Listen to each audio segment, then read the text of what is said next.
ಅಣ್ಣ ಕೆಲವೊಬ್ರು ಅಂತಾರ ನನ್ನಲ್ಲಿ 20 ಎಕರೆ ಹೊಲ ಐತಿ, 30 ಎಕರೆ ಹೊಲ ಐತಿ, ನನಗೆ ಅಷ್ಟು ಆಸ್ತಿ ಐತಿ. ಅಣ್ಣ ನೀ ಅಪ್ಪಿತಪ್ಪಿ ಸತ್ರ ಇನ್ನು 20-30 ಎಕರೆ ಹೊಲದಾಗ ಮಣ್ಣು ಮಾಡ್ತಾರ? ಮಾಡಂಗಿಲ್ಲ. ಅಲ್ಲೇ ಮೂಲೆಗ ಒಡ್ಡಿನ ಮೇಲೆ ಒಂದು 6-3 ಸೈಡ್ ತೋಡಿ ಅಲ್ಲೇ ಮಣ್ಣು ಮಾಡಿಬಿಡ್ತಾರ. ಏನಂತಲ್ಲ 20 ತೊಲೆ ಬಂಗಾರ ಮಾಡಿಕೊಂಡಿ, ನಾನು 30 ತೊಲೆ ಬಂಗಾರ ಮಾಡಿಕೊಂಡಿ ಅಂತಲ್ಲ. ಅಷ್ಟು ಬಂಗಾರ ಐತಿ. ಎಷ್ಟು ಬಂಗಾರ ಇದ್ರು ನೀನು ಸತ್ತಾಗ ಒಂದು ಗುಂಜಿ ಸಹಿತ ನಿನ್ನ ಮೈ ಮೇಲೆ ಬಿಡೋದಿಲ್ಲ.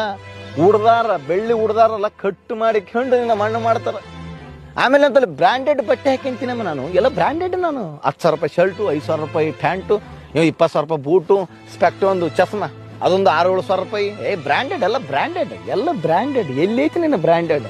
ಸತ್ತಾಗ ನಿನ್ನ ಬತ್ತಲ ಮಣ್ಣು ಮಾಡಿಬಿಡ್ತಾರೆ ಪೆಪ್ಪ. ನನಗೆ ಅಷ್ಟು ಬಂದು ಅಷ್ಟು ಬಳಗ, ನನಗೆ ಅಷ್ಟು ಮಂದಿಯಾರ, ಇಷ್ಟು ಮಂದಿಯಾರ. ಯಾರು ಬರ್ತಾರ? ನಿನ್ನ ಸತ್ತು ಮಣ್ಣು ಮಾಡತಕ್ಕಷ್ಟೇ ಬರ್ತಾರ. ನಿನ್ನ ಮೇಲೆ ಮಣ್ಣು ಹಾಕಿದ ಮೇಲೆ ಯಾರು ಬರೋದಿಲ್ಲ. ಎಲ್ಲ ತಂಪಾಡಿತಾ ಹೋಗಿ 5 ದಿವಸ ಮಾಡಿ ಹೋಳಿಗೂಟ ಮಾಡಿಬಿಡ್ತಾರ. ಅಣ್ಣ ಸತ್ತಾಗ ಯಾವುದು ನಿನ್ನಿಂದ ಬರ್ತದ ಅದು ಮಾತ್ರ ನಿಂದು.